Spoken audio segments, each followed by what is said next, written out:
नमस्कार साथियों, कैसे हैं आप सभी। आशा करता हूं आप सब स्वस्थ होंगे, मस्त होंगे, ज़बरदस्त होंगे। आज हम लोग काफ़ी दिनों के बाद मिल रहे हैं। हम लोगों की क्लासें अब आगे से नियमित चलेंगी।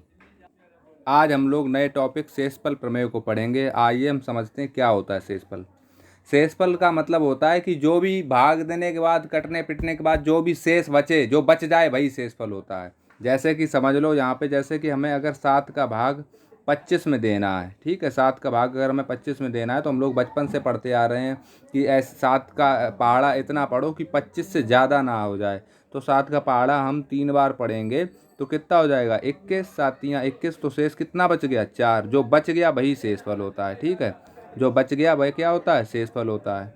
इसी कॉन्सेप्ट के ऊपर बहुत बड़े से बड़े सवालों को हल किया जा सकता है आराम से। बस हमको ये पता होना चाहिए कि किसको क्या बोलते हैं। जैसे ये 7 है, इसको कहते हैं भाजक। ये है भाजक। और ये होता है आपका, यहाँ पे लिख दे रहे हैं, भागफल। भागफल। और ये जो होता है आपका 25, ये जो दिया हुआ है, ये आपका है भाज्य। क्या है ये, भाज्य। तो इसी के ऊपर एक फार्मूला बन जाता है। क्या बन जाता है आइए देखते हैं। होता है क्या, फार्मूला फार्मूला कुछ नहीं होता, सीधा सीधा कॉन्सेप्ट होता है। भाज्य बराबर होता है, भाज्य बराबर भाजक गुणा भागफल और प्लस शेषफल। समझते हैं कैसे। चलिए पिछले सवाल पे चलते हैं। देखो यहाँ पे भाजक क्या है, 7। और अगर 7 का गुणा हम 3 में कर दें, यानी कि भाजक गुणा भागफल हो गया, यानी 7 या 21। और 21 में शेषफल यानी 4 को जोड़ देंगे तो क्या हमें मिल जाएगा, भाज्य तो मिल जाएगा, यानी 25 ही तो मिल जाएगा। तो वही तो था, उसने क्या कहा था, भाज्य बराबर भाजक गुणा भागफल इंटू वो प्लस शेषफल, यानी भाजक गुणा भागफल प्लस शेषफल। तो वही तो बन रहा था जाके। तो फार्मूला हमें समझ में आ गया। आइए हम इस पे आधारित प्रश्नों को हल करते हैं। आइए इस प्रश्न को हल करते हैं। कह रहा भाजक भागफल का 7 गुना। जैसे अगर यहाँ पे कोई संख्या दी हुई है, ठीक है, ये भाजक है ना, इधर वाला क्या होता है, भाजक होता है।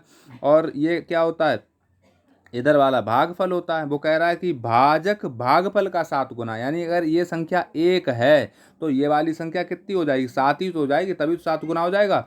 और शेषफल का 3 गुना कौन, तथा शेषफल का 3 गुना कौन, किसके बारे में कह रहा है, भाजक के बारे में कह रहा है। शेषफल का 3 गुना, यानी अगर शेषफल 1 है तो ये तुम्हारा कितना हो जाएगा, 3 हो जाएगा, ठीक है। मेरी बात समझ में आ रही होगी आपको, क्योंकि भैया क्या होता है, यही ऐसे ही तो हम भाग को करते हैं, ऐसे ही तो भाग को किया जाता है भैया। देखो यहाँ पे शेषफल बचता है और यहाँ पे भागफल आता है, ये भाज्य होता है और ये आपका भाजक होता है, ठीक है। शेषफल का 3 गुना है। और उसने कह दिया यदि शेषफल 28 है तो भाज्य कितनी होगी, यानी 1 की वैल्यू कितनी है, 28 है। तो 7 की वैल्यू पूछी उसने भाई, सॉरी 7 की क्यों, 3 की वैल्यू बताई, क्यों भैया, उसने बताया नहीं कि शेषफल का 3 गुना है। अगर ये 28 है तो शेषफल का 3 गुना कितना हो जाएगा, 28 का 3 गुना कितना होता है भैया, 84। 84 क्या हमें मिल गया है, भाजक ही तो मिल गया 84।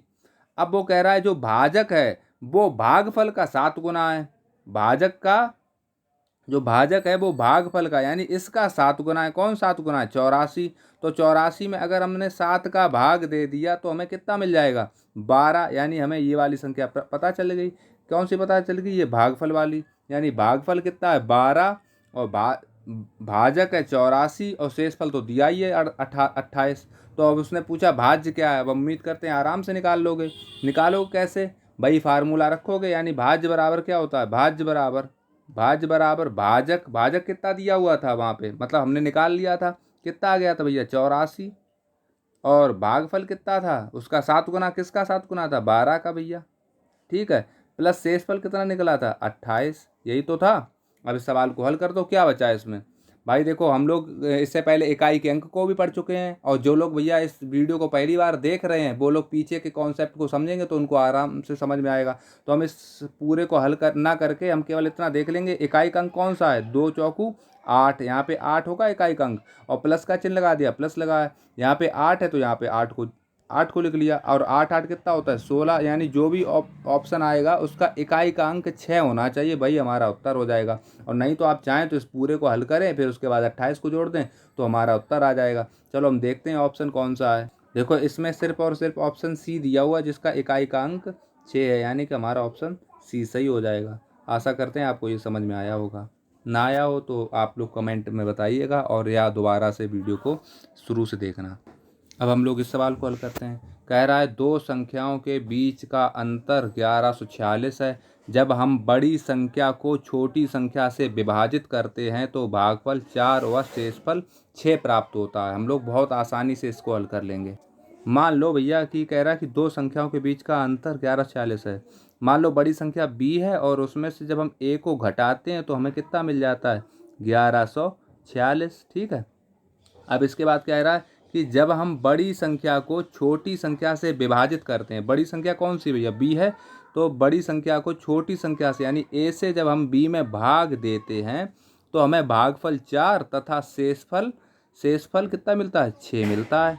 ठीक है, तो प्राप्त होता है। तो संख्या ज्ञात कीजिए। अब आप लोगों ने पहले पढ़ा हुआ है कि भाज्य बराबर क्या होता है भाज्य बराबर भाजक गुणा भागफल और प्लस शेषफल। तो भैया b की वैल्यू क्या हो जाएगी, यहाँ पे लिख रहे हैं b बराबर क्या हो जाएगा 4 इंटू ए प्लस 6, यही तो हो जाएगी। आपको समझ में आया होगा भैया क्या बताया गया था, भाज्य बराबर भाजक गुणा भागफल प्लस शेषफल, वही तो हमने किया है। तो यहाँ से वैल्यू b की कितनी आ जाएगी, b बराबर हो जाएगी 4a प्लस 6। अब हम b का जहाँ पे b लिखा हुआ है b बराबर 4a प्लस 6 लिखा हुआ है, तो हम यहाँ पे b का मान यहाँ पे लिख सकते हैं। b जहाँ पे b है वहाँ पे 4a प्लस 6 लिख सकते हैं। हम लोग अगले पन्ने पे चलते हैं। अब हम लोग यहाँ पे इसको हल करते हैं। देखो b जहाँ पे लिखा हुआ वहाँ पे 4a प्लस 6 लिख सकते हैं, यानी हम यहाँ पे 4a प्लस 6 लिख सकते हैं। तो हम यहाँ पे देखो इसको हल करते हैं, यानी कि इसकी जगह पे लिखते हैं 4a प्लस 6 माइनस a बराबर 1146। ये 4a और ये एक माइनस का a, तो यहाँ पे कितना बचेगा 3a ही तो बचेगा। 3a बराबर ये प्लस का 6 है, इधर जाएगा तो माइनस का ही तो हो जाएगा, तो यहाँ पे माइनस हो जाएगा। 1146 में से जब 6 जाएंगे तो कितने बचाएंगे 1140। ठीक है। अब ये a है, a की वैल्यू के लिए क्या करेंगे 3 का भाग देना पड़ेगा इसमें, और जब हम जो क्या बोलते हैं 3 का जब 1140 में भाग देंगे तो यहाँ पे a की वैल्यू आ जाएगी 380। भाई 3 त्रिका 9 और 3 आठे 24, यानी a की वैल्यू कितनी आ गई 380। उसने पूछा क्या है, उसने बड़ी संख्या पूछा है, तो हम जहाँ पे मतलब a है वहाँ पे 380 लिख सकते हैं। तो यहाँ पे जब हम a की जगह पे 380 लिखेंगे, ये माइनस का है, जब उधर जाएगा प्लस का हो जाएगा, तो a बराबर कितना हो जाएगा b बराबर कितना हो जाएगा 1146 प्लस 380, और इन दोनों को ऐड करेंगे तो हो जाएगा कितना 1526, यानी कि हमारा उत्तर हो जाएगा 1526। ऑप्शन ए सही है। आशा करते हैं आपको ये जो दोनों सवाल समझाए गए हैं वो दोनों समझ में आए होंगे। हम लोग इससे आगे भी पढ़ेंगे, क्योंकि ये जो शेषफल प्रमेय है इसको हम लगभग 3 वीडियो में ख़त्म करेंगे, क्योंकि इसमें और भी मतलब तरीके के सवाल हैं, हम उन सभी को हल करते हुए चलेंगे, यानी जीरो से एकदम कोई भी चीज़ छूटने नहीं देंगे। ठीक है। अच्छा, हम लोग एक चीज़ यहाँ पे और समझ सकते हैं, जैसे अगर कोई संख्या मान लो a है, कोई संख्या a है और उसका भाग जब b में दिया जाता है तो हमें शेषफल x मिल जाता है। समझना, जैसे कोई संख्या a है और उसका भाग b में दिया जाता है तो हमें शेषफल क्या मिल जाता है x मिल जाता है। ठीक है। और भैया देखो एक बात हमेशा याद रखना, जो शेषफल होता है वो सदैव जो जिस संख्या से भाग दिया जाता है उससे हमेशा छोटा होता है। जैसे कि अगर हमने मान लो कोई संख्या जैसे मान लो 6 है, तो जो भी शेषफल होगा वो 6 से हमेशा छोटा ही आएगा। मतलब शेषफल क्या क्या आ सकता है 1 आ सकता है, 2 आ सकता है, 3 आ सकता है, 4 आ सकता है, 5 तक ही आ सकता है। वैसे ही अगर कोई संख्या 8 है तो शेषफल 7 तक आ सकता है। मतलब इससे 7 से बड़ा शेषफल नहीं होगा। अगर 7 से बड़ा होगा तो 8 ही आ जाएगा, और 8 आ जाएगा तो वो संख्या पूरी पूरी विभाजित हो जाएगी। 9 शेषफल इसलिए नहीं होगा क्योंकि 9 में अगर 8 का भाग देंगे तो शेषफल हमें 1 मिल जाएगा। अर्थात आप लोग मेरी बात को समझ रहे होंगे कि जो शेषफल होता है वो हमेशा जिस संख्या से भाग दिया जाता है, यानी भाजक से हमेशा शेषफल छोटा होता है। जैसे हमने जब ए का भाग बी में दिया, सॉरी, हाँ, बी में जब हमने ए का भाग दिया और शेषफल हमको एक्स मिला, ठीक है। अगर यहाँ पे बी स्क्वायर है और हम ए का भाग देते हैं, मतलब वही कह देते कि अगर उसी संख्या का स्क्वायर कर दिया जाए तो शेषफल क्या मिलेगा, तो शेषफल भी भैया हमें एक्स स्क्वायर मिलेगा। समझ में आया कि नहीं? अगर संख्या का स्क्वायर किया जाएगा तो जो शेषफल है उसका भी स्क्वायर होगा, और अगर शेषफल बड़ा हो जाता है संख्या से, यानी भाजक से बड़ा हो जाता है शेषफल, तो फिर हमें दोबारा से इसमें भाग दे देंगे, भाई हमारा उत्तर आ जाएगा।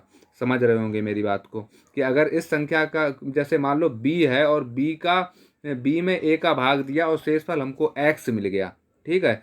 अब कह रहा है कि उस संख्या का वर्ग किया जाए तो बताइए शेषफल क्या होगा, तो शेषफल का भी स्क्वायर कर देंगे और उस संख्या का भाग दे देंगे। वो कह दे कि उस संख्या में, मान लो वो कह दे कि उस संख्या को दोगुना कर दिया जाए, यानी कि अगर 2b कर दिया जाए और a का भाग दिया जाए तो वो शेषफल क्या होगा, तो भैया शेषफल क्या आ रहा था, x आ रहा था, तो 2x शेष हो जाएगा। अगर शेषफल जो है वो अगर संख्या से बड़ा हो गया, यानी a से बड़ा हो गया, भाजक से बड़ा हो गया, तो भैया यहाँ पे a का भाग दे दिया जाएगा।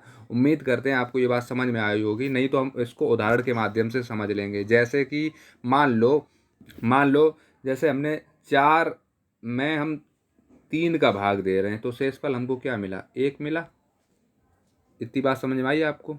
अब वो कह रहा है कि इसका स्क्वायर कर दिया जाए, 4 का स्क्वायर कर दिया जाए तो कितना हो जाएगा, 16 हो जाएगा।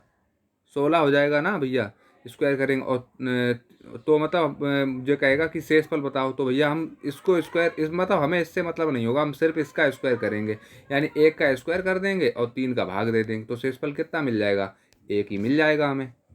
आशा करते हैं आपको ये बात समझ में आई होगी। कोई बात नहीं, फिर इसको और उदाहरण से समझते हैं। जैसे मान लो संख्या कोई 9 है, ठीक है, और उसे 5 से विभाजित किया जाता है, तो शेषफल क्या मिलता है, 4 मिलता है। अब वो कह रहा है इस संख्या का वर्ग कर दिया जाए तो शेषफल क्या मिलेगा, तो हम क्या करेंगे, हम सीधा सीधा इसका वर्ग करेंगे, जो शेषफल था उसका वर्ग कर दिया जाएगा। शेषफल का वर्ग करेंगे कितना हो जाएगा, 16, और 16 में 5 का भाग दे देंगे, शेषफल कितना मिल जाएगा, 1 मिल जाएगा हमको शेषफल। आशा करते हैं ये बात अब आपको अच्छे से समझ में आ गई होगी। मतलब जो भी प्रभाव होगा वो शेषफल पे ही होगा। जैसे और समझ लेते हैं उदाहरण से। जैसे अगर कोई मान लो संख्या मतलब है, मान लो 9 है, ठीक है, और 6 का भाग दिया जाता है, और तो शेष भैया जब 9 में 6 का भाग दिया जाएगा तो शेषफल क्या मिलेगा, 3 मिलेगा। तो वो कह रहा है कि इस संख्या का वर्ग कर दिया जाए, इस संख्या का वर्ग कर दिया जाए तो बताइए शेषफल क्या मिलेगा, तो हम सीधा सीधा इसी संख्या का वर्ग करेंगे, 3 का स्क्वायर कर देंगे, कितना हो जाएगा, 9। भैया 9 जो है वो 6 से बड़ा आ रहा है, तो हम 6 का भाग दे देंगे यहाँ पे।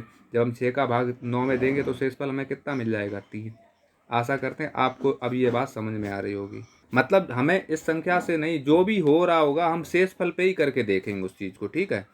अब जैसे मान लो कि ये संख्या है, जैसे मान लो 6 है और हमें भाग देना है 5 का, या हम कोई और संख्या ले लेते हैं। मान लो, जैसे हम मान लेते हैं कि हमने संख्या 13 को ले लिया, ठीक है, और हमने भाग दे दिया 7 का, तो हमें शेषफल क्या मिलेगा, यहाँ पे 7 का भाग जब 13 में देंगे तो 6 ही तो शेषफल मिलेगा। अब वो ये कह रहा है कि यदि संख्या का वर्ग कर दिया जाए, यानी इस संख्या का वर्ग कर दिया जाए, यानी 13 का वर्ग कर दिया जाए तो शेषफल क्या मिलेगा, तो हम 13 का वर्ग नहीं करेंगे, हमें जो शेषफल मिला था हम उस शेषफल का ही वर्ग करेंगे। तो 6 का वर्ग कितना हो जाएगा, 36 हो जाएगा, और 36 में हम 7 का भाग दे लेंगे। 36 में भाग इसलिए 7 का देंगे क्योंकि 36 जो है वो 7 से बड़ा हो गया। तो जब हम 7 का भाग 36 में देंगे तो भैया शेषफल कितना मिल जाएगा, 7 पना 35, यानी शेषफल हमको 1 मिल जाएगा। आशा करते हैं अब ये बात आपको समझ में आ गई होगी। अर्थात अब हम यहीं से एक चीज़ और समझ सकते हैं, जैसे कोई संख्या b है और उसको a से जब भाग दिया जाता है तो शेषफल x मिल गया, ठीक। अब वो कह रहा है अगर संख्या को 2b कर दिया जाए, 2b कर दिया जाए और a से भाग दिया जाए तो क्या हो जाएगा, तो भैया हम यहाँ पे शेषफल को भी 2x कर लेंगे, 2x में फिर a का भाग दे के देख लेंगे। अगर यहाँ पे 3b कर दिया जाता संख्या को तो हम यहाँ पे शेषफल को भी 3x मान लेते और भाग हमेशा a का ही देता है। अब आपको ये बात अच्छे से समझ में आ गई होगी। कल हम इस पे आधारित प्रश्नों को हल करेंगे और जो भी टाइप बनते हैं शेषफल प्रमेय में हम सभी को हल करेंगे, किसी को भी हम छोड़ेंगे नहीं, ठीक है। जितने भी हम लोगों के सवाल आ सकते हैं एग्ज़ाम में उनको ध्यान में रखते हुए। आशा करते हैं आपको ये सेशन पसंद आया होगा। कृपया लाइक, शेयर और सब्सक्राइब कर दें। धन्यवाद।